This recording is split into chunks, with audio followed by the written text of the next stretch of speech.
Gumzo nchini Kenya limezuka tena kuhusu tabia za wanajeshi wa Uingereza waliopo nchini humo kwa ajili ya kufanya mazoezi ya kijeshi. BATUK ambayo kirefu ni British Army Training Unit Kenya ni kikosi kikubwa zaidi cha wanajeshi wa jeshi la Uingereza barani Afrika. Kinapatikana katika eneo la Nanyuki, kilomita 200 kaskazini mwa mji mkuu wa Nairobi. Kisa cha mmoja wao kumbaka mwanamke Mkenya ni mwendelezo wa vitendo ambavyo vimezua hofu. Zaidi pia ni taarifa zilizopokuwa mtuhumiwa huyo tayari amerudishwa nchini mwake. Kulingana na makubaliano, Kenya ina mamlaka kamili ya kutoa adhabu kwa mujibu wa sheria kwa mwanajeshi wa Uingereza watakapopatikana na hatia wakiwa nje ya maeneo ya kazi. Hii inajumuisha vitendo vya ubakaji.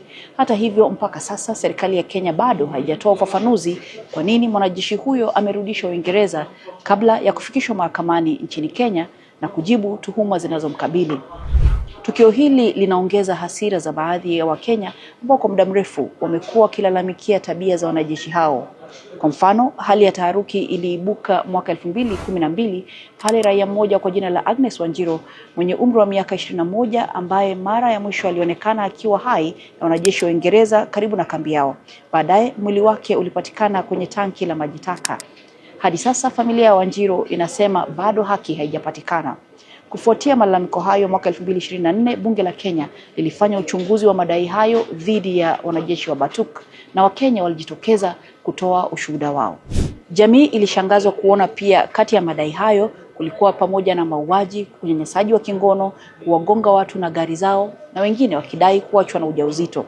Kikosi hicho kinalaumiwa kwa kuwa chanzo cha moto mwaka 2021 ambao uliharibu takriban ekari 12,000 za ardhi katika hifadhi binafsi ya Lolidaiga katika eneo la katikati mwa Kenya. Wizara ya usalama ya Uingereza imejitetea kwa kusema kuwa kila mwanajeshi wa Uingereza ana mwelekeo wazi wa jinsi ya kuishi ndani na nje ya kazi.